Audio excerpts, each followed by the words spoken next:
পশ্চিম কাৰ্বি আংলঙৰ তৰাডুবিত তৰামইনা পাৰিজাত শাখা গঠন।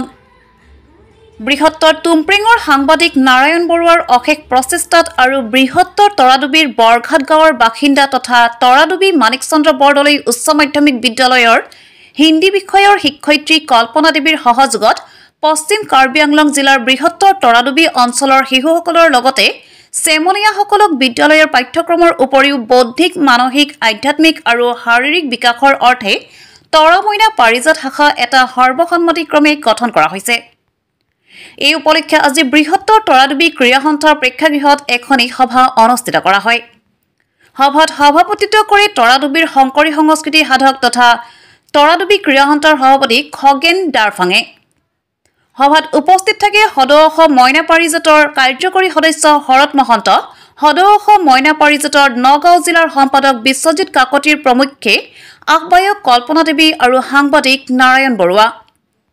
আহ্বায়ক কল্পনা দেৱীয়ে উদ্দেশ্য ব্যাখ্যা কৰা সভাত দীপক বৰাক সভাপতি, কল্যাণী বৰাক উপসভাপতি, কল্পনা দেৱীক সম্পাদক, দীপ ক্ৰক সহকাৰী সম্পাদক, নাৰায়ণ বৰুৱাক সাংগঠনিক সম্পাদক, পৰিচালিকা জিমনি ক্ৰপী, পৰিচালক দীপাংকৰ মেধি, কোষাধ্যক্ষ পম্পী দেউৰী আৰু সদস্যসকল উপেন ডেকা, চুম্পী বৰদলৈ, ৰহেন ক্ৰ আৰু খগেন দাৰফাঙক লৈ তৰামইনা পাৰিজাত শাখাটো সৰ্বসন্মতিক্ৰমে গঠন কৰা হৈছে। পশ্চিম কাৰ্বি আংলঙৰ পৰা নাৰায়ণ বৰুৱাৰ ৰিপৰ্ট, নিভাজ অসম লাইভ।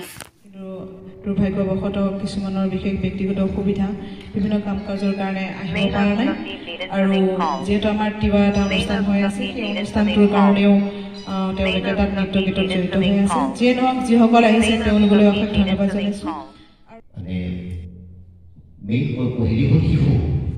শিশুসকলৰ হৈ পেলাই আমি দুটা তিনিটা অনুষ্ঠান কৰাৰ কোনো প্ৰয়োজন নাই অসমত।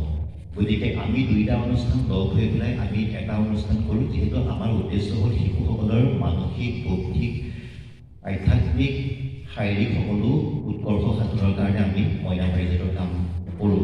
গতিকে 1950 চনৰ 27 জুন তাৰিখে গুৱাহাটীত এখন বৈঠক হৈছিলে আৰু সেই বৈঠকখনতে সদৌ অসম মইনা পাৰিজাত গঠন হৈছিলে আৰু আমাৰ উজনি অসমৰ মইনা মেলৰ পৰা মইনা শব্দটো ৰাখিলে আৰু নামনি অসমৰ পাৰিজাত কাননৰ পৰা পাৰিজাত শব্দটো ৰাখি পেলাই সদৌ অসম মইনা পাৰিজাত গঠন হ'ল আৰু সেই দিনটোৰ পৰাই আজিলৈকে মইনা পাৰিজাতৰ বৰ্ণাঢ্য কাৰ্যসূচীৰ মাজেদি শিশুসকলৰ বৌদ্ধিক, মানসিক বিকাশৰ কাৰণে চেষ্টা কৰি আছে। আপোনালোকে জানি সুখী হ'ব যে আমাৰ ইয়াত যি মিটিং কৰিলে তাৰ লক্ষ্য আৰু উদ্দেশ্যৰ ওপৰত কওকচোন। আজি আমি সদৌ অসম মইনা পাৰিজাতৰ মই নিজেই কাৰ্যকৰী সদস্য, নগাঁও জিলাৰ মইনা পাৰিজাতৰ সাধাৰণ সম্পাদক শ্ৰীযুত বিশ্বজিৎ কাকতি ডাঙৰীয়া।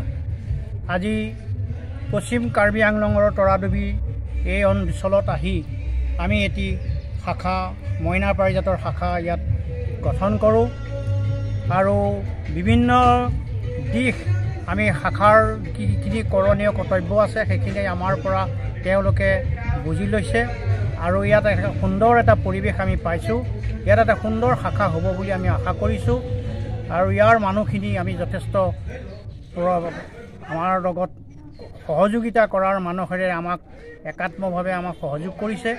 আমি ভাবোঁ সদূৰ ভৱিষ্যতে এই পশ্চিম কাৰ্বি আংলং জিলাৰ এই তৰাডুবি অঞ্চলত এই শাখাটিয়ে বিভিন্ন প্ৰতিভাক, শিশু প্ৰতিভাক সমাজৰ মাজলৈ আগবঢ়াই দিব। এই আমাৰ মূল উদ্দেশ্য আৰু লক্ষ্য।